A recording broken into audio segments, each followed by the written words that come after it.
Egun on guztioi, gaurko diputatuen kontseiluak Gipuzkoako Foru Aldundiko 281 lanpostu betetzeko 18 hautaketa prozesu berriren oinarri arautzaileak eta beraiei dagozkien deialdiak onartu ditu. Langile berriak modu progresibo eta egonkorrean gehitzen jarraitzeko eta foru langileen belaunaldi erreleboari heltzeko Gipuzkoako Foru Aldundiak pauso sendoak ematen jarraitzen du plantillaren berrikuntza ordenatu bat bermatzeko eta baita kalitatezko zerbitzuak ematen jarraitzeko. Adierazi behar dugu lehen azterketak ez direla 2027ko urtarrila baino lehenago izango, salbuespen bakarrarekin, ogasuneko kanpainei laguntzeko erdi mailako teknikarien hautaketa prozesua izango bai da urte honen bukaeran.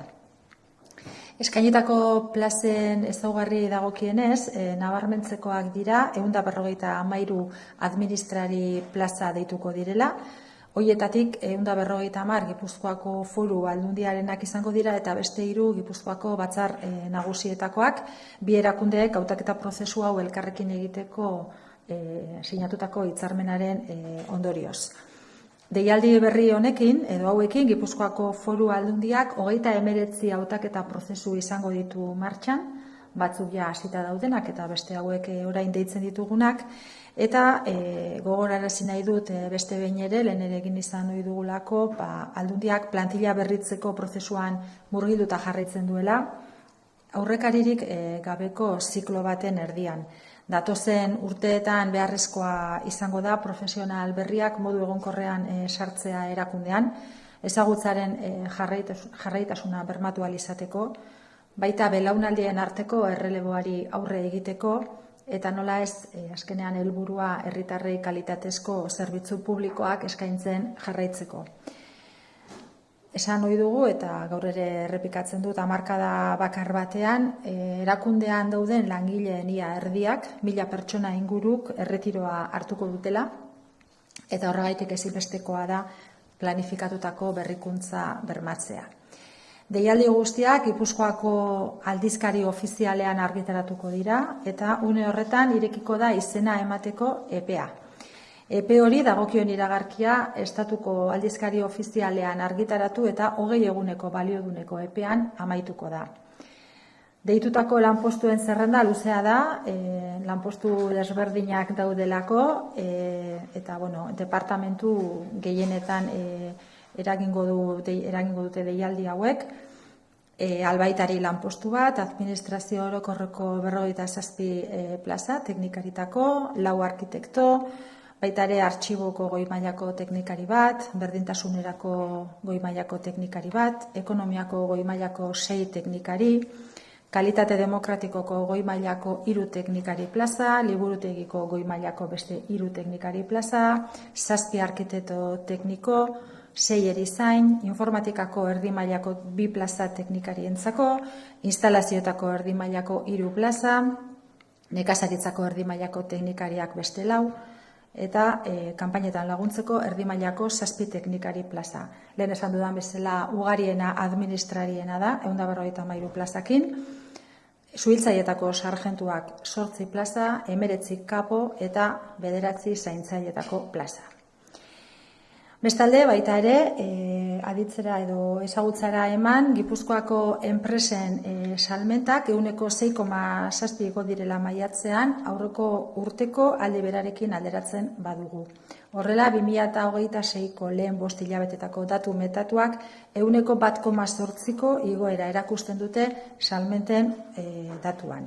Urtarrila eta maiatza bitarteko esportazioek behera egin badute ere, 3,7an, barruko salmenten bilakaera onari esker, 4,9 igo bai dira, salmenta osoak igo egin dira 1,8an.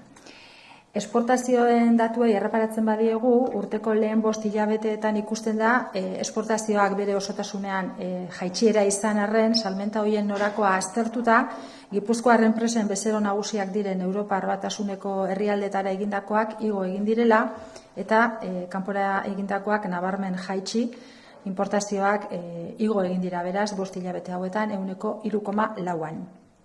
Eta sektoreka begiratzen badugu, urtarrila eta maiatza bitartean jaitsiera industrian bakarrik eman da, eta zorionez oso maila palean 0,4an. Eraikuntzan salmentak igo egin dira eta zerbitzuetan ere bai, eta iazko maiatzarekin alderatuta 2026ko maiatzean portaera oso positiboa izan zen industrian, eta zerbitzuetan baita ere. Eta eraikuntzan berriz, nabarmen egin dute behera, salmenta osoak 6,7 hasi direlarik. Enpleguari dagokionez, maiatzean 0,6 igo da, eta urtarrila eta maiatza bitartean 0,7an. Datuak sektoreka aztertzen baditugu, ikusten da hazkunderik handiena eraikuntzan eman dela, 1%, industrian ere igoera egon da, ia punto batekoa, eta zerbitzuetan 0,4koa. Eta azkenik soldatek ere gora egin dute, 5 inguruko igoera batekin, maiatzean eta 6,8 urtarrila eta maiatza bitartean. Eta sektoreka igoera handiena zerbitzuetan ikusten da 5,8arekin eta eraikuntzan 5,5koa. Beraz, maiatzeko datu hauekin Gipuzkoako ehun ekonomikoaren sendotasuna berretsi daiteke, salmenten hazkundeak, barne eskariak zein esportazioek bultzatuta enpleguaren bilakaera positiboarekin eta soldaten igoerarekin batera, jarduera eta aukerak sortzen jarraitzen du lurraldeak, eta emaitza guzti hauek datozen hilabetei konfiantzaz begiratzeko aukera ematen digute, baina noski inondik inora begi bistatik kendu gabe nazioarteko testu inguru ekonomikoaren ziurgabetasuna. Como decía en euskera, el Consejo de Gobierno de esta mañana ha aprobado las bases reguladoras y sus correspondientes convocatorias de 18 nuevos procesos selectivos para la cobertura de 281 plazas de empleo público de la Diputación Foral de Guipúzcoa. Continuamos así con el firme objetivo de avanzar en la incorporación progresiva y estable de nuevo personal y abordar el relevo generacional de la plantilla foral.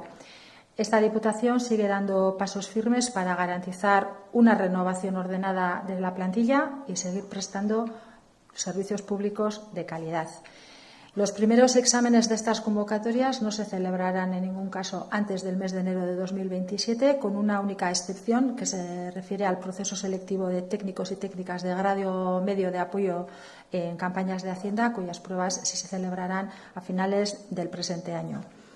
En cuanto a las características de las plazas ofertadas, destaca la convocatoria de 153 plazas de administrativos y administrativas, de las cuales 150 serán plazas de la propia Diputación y 3 para las Juntas Generales de Guipúzcoa, gracias al convenio de colaboración que se ha suscrito entre ambas instituciones.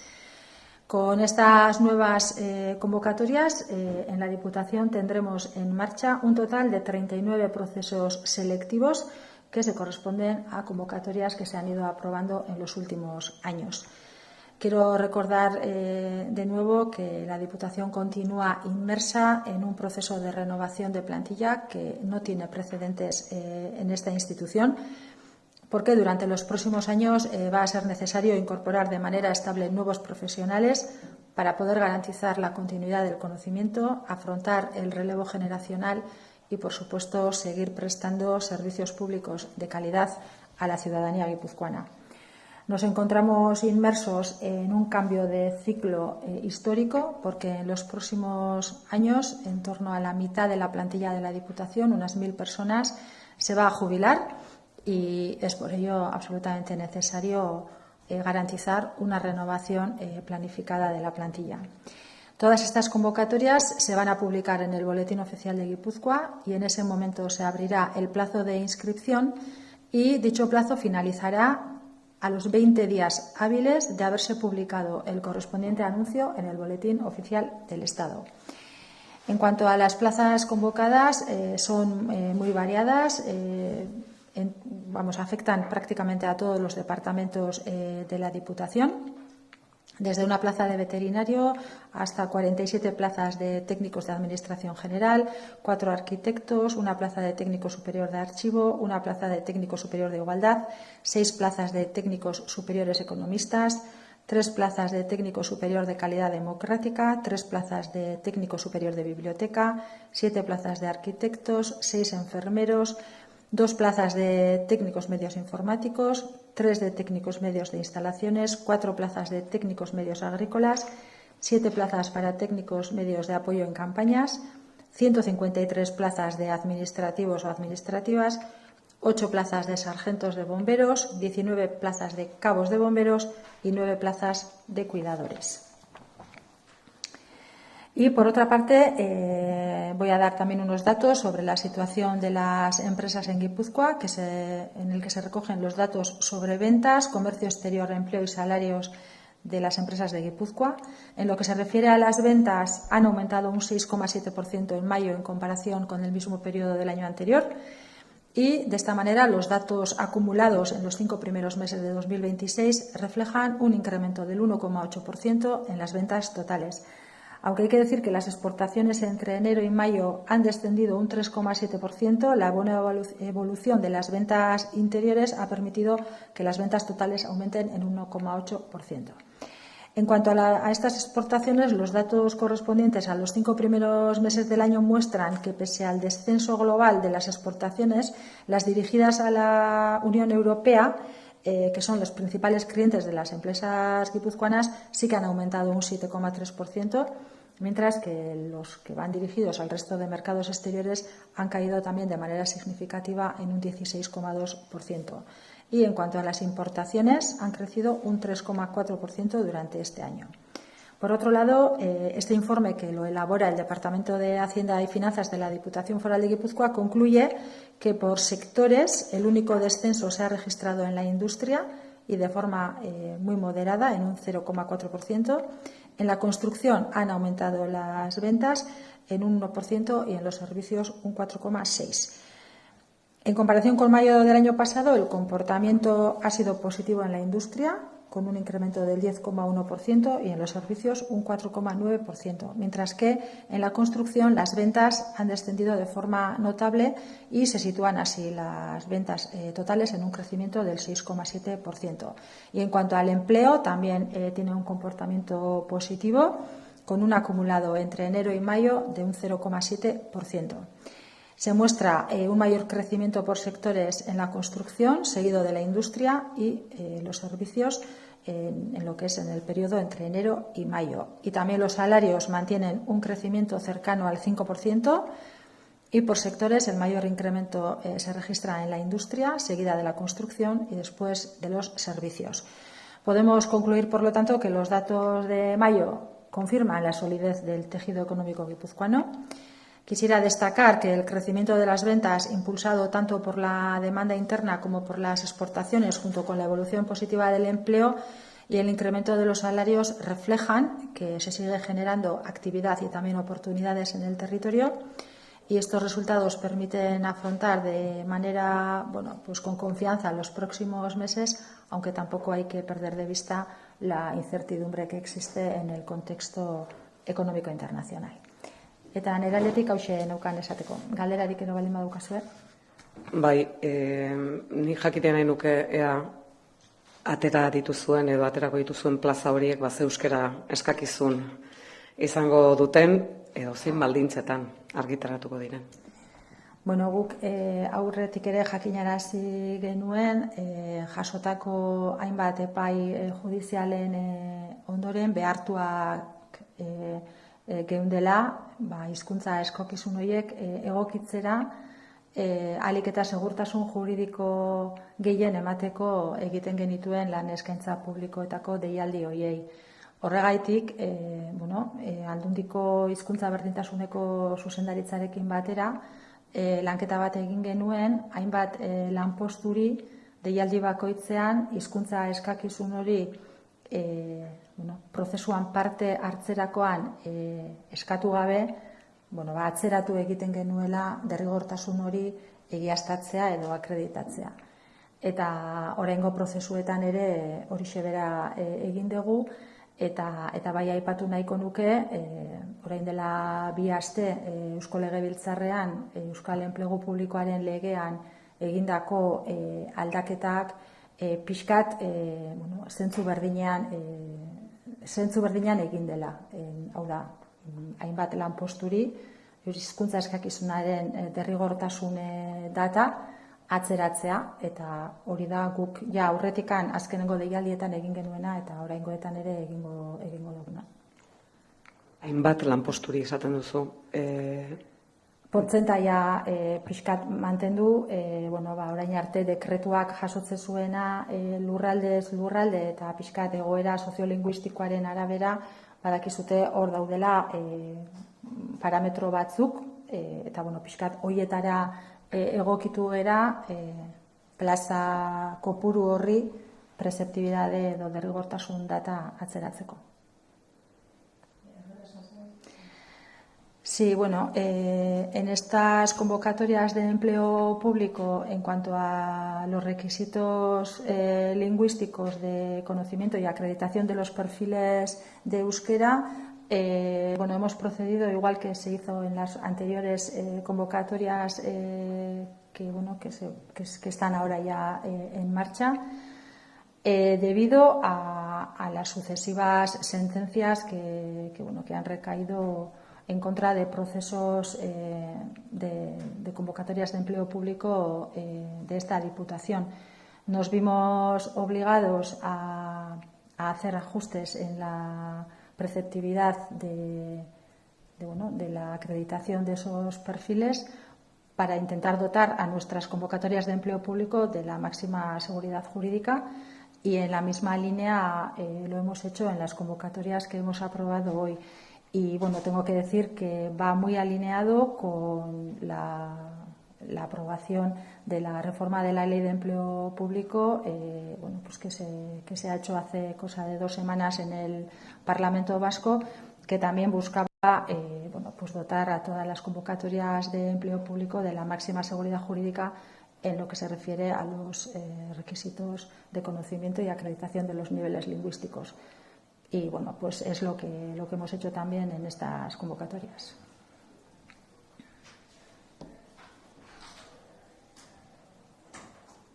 Besterik.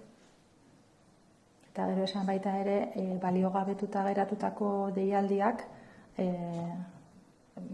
ezabatu ditugula eta berri baterako ditugula. Hor zegoen administrarien deialdi handi bat, beste bat zegoen administrazio orokorreko teknikariena eta zaintzaileena, eta horiek geratu egin genituen sententziak aurkakoak zetozelako, eta berri baterako ditugu, eta horiek ere bai guk orain arte eraman dugun bide honekin, baina orain badaukagu babesa baita ere enplegu publikoko legeak guk egin dugun egokitzapen antzerakoa jasotzen duelako, eta aterako ditugu baita ere egokituta hizkuntza eskakizunen derrigortasun data hori atzeratuta. Beraz, horiek ez dira sartzen orain? Ez, horiek deituak zauden, geratu egin genituen, eta baliogabetu egin zituzten bi, baina bat geratu egin genuen, zetorrelako baita ere sententzia kontrakoa. Hor zauden 100 administrari plaza, orain gehiago izango dianak, seguruenik, baina hemen atera ditugu, 153, eta gero zauden administrazio orokorreko teknikariak eta zaintzaile batzuk ere bai, eta hori da, egokituko dira. 100 plaza horiek aparte aterako dituzue? Beste 100? Ez, hori baliogabetu ekin da aurreko deialdia, eta orain egokituta ateratzen dira. Baina